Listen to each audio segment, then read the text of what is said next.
Hey, what's up guys? Tactiholics here, bringing you the fourth and final video of our Selecting a Defensive Handgun series. Today we're talking about understanding the application of the handgun you're looking for.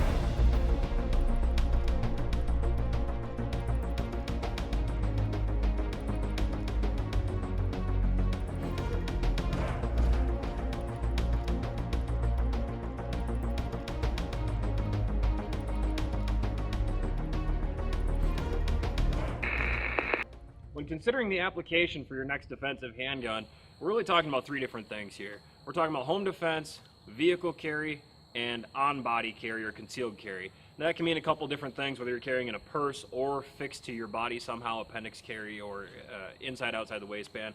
But some factors that are going to be affected by each one of these three categories, starting off at the top, we're going to talk about size and weight. Obviously, if your gun is just living on your nightstand or in some type of a gun vault or other way of responsibly locking that firearm up in an efficient way that you can still get to it, it's living on a counter, it's living in a drawer. It doesn't matter how big it is, how big the magazine is, and how heavy the thing is. Whereas you jump to the other end of the spectrum, where you're talking about on-body carry, if you're carrying, especially inside the waistband, but certainly anywhere on your physical person or even in a purse or a bag, size and weight are going to really come into play a lot more. Talking about carrying in your car or for vehicle defense, it depends on the size of your glove box, where you want to mount the holster that you're mounting, kind of what you're looking to do that way. And we'll touch on that once we get down to the car in a minute. But certainly size and weight is going to be a trade-off. Following tightly with size and weight is going to be the capacity. I don't care if you shoot a 380, 9mm, 40, 45, it doesn't matter. We're not here to argue about that stuff. One bullet is never enough. More bullets is always better in a gunfight or a defensive situation. So certainly having a high amount of capacity and yet a compact and manageable package is something that you're going to have to try to strive for. If you carry something that's limited capacity, like the guns we've seen in the previous videos of this series, maybe a small 1911 that holds 7 or 8 rounds in a magazine, or you get down to the pocket pistol micro guns that hold 5, 6 rounds, carrying a second magazine or even a third magazine would be imperative at that point. If you carry something like the SIG 229 that I have on my person right now, you're carrying 15 rounds plus one. Maybe a secondary magazine is something worth considering, but it's far less necessary than it would be for a super low capacity gun like these micro guns you see today. So tying in closely with the size and weight of the gun as well as the capacity comes physical comfort. Physical comfort can be broken down specifically for each one of the three applications we're talking about: on-person carry, vehicle carry, and home defense.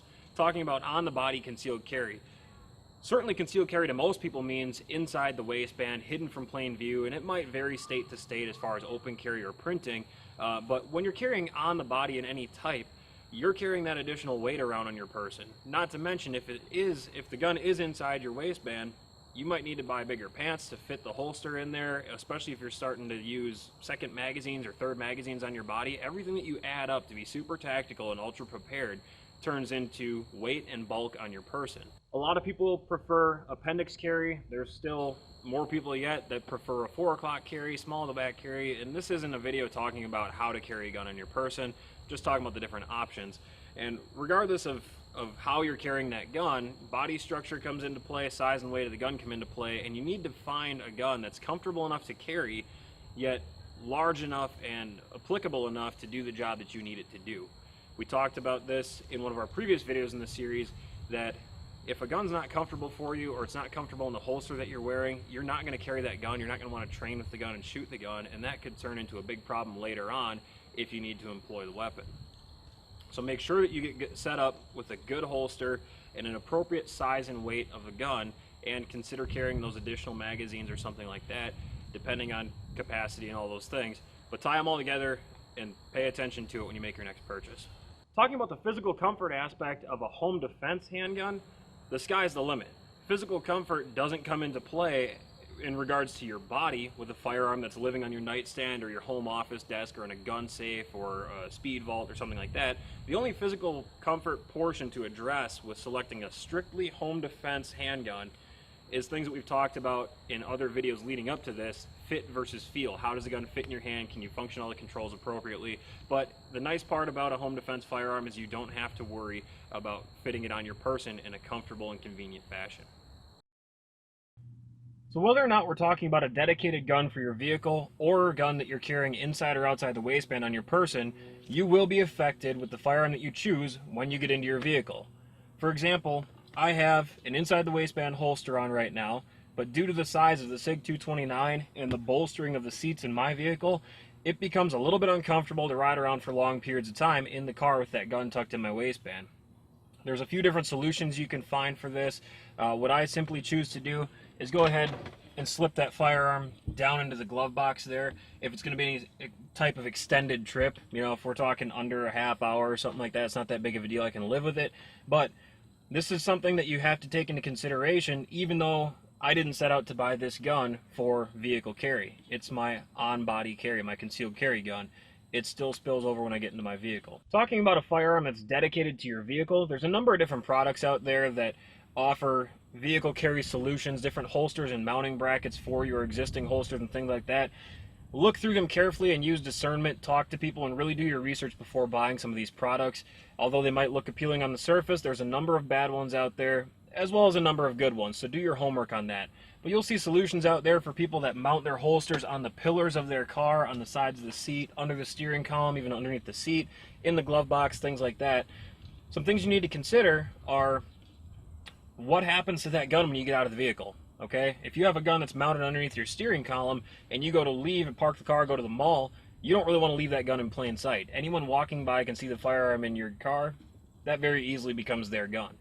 So your options are either put it on your person and carry it in if you're going to exercise concealed carry into wherever you're going, or secure it somewhere out of sight in some type of lockbox under the seat, in the trunk, in the glove box.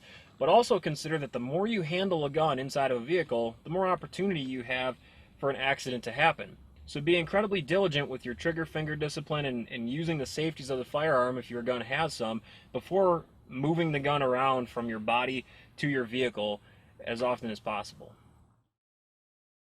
There you have it, guys, breaking down 3 of the primary focuses for selecting a defensive handgun: vehicle carry, on-the-person carry, and at-home defense or home defense usage.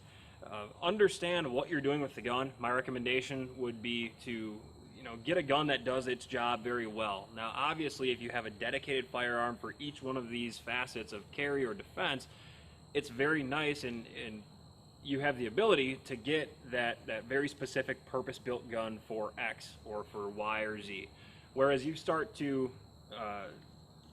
use your gun across the board, your nightstand gun also becomes your concealed carry gun. Well, now you're making compromises. The more things you want to do with that gun, the more compromises you're going to have to make. Look back at the first 3 videos of this series to understand what compromises I would suggest are worth making and which ones are not, and how you can prioritize those.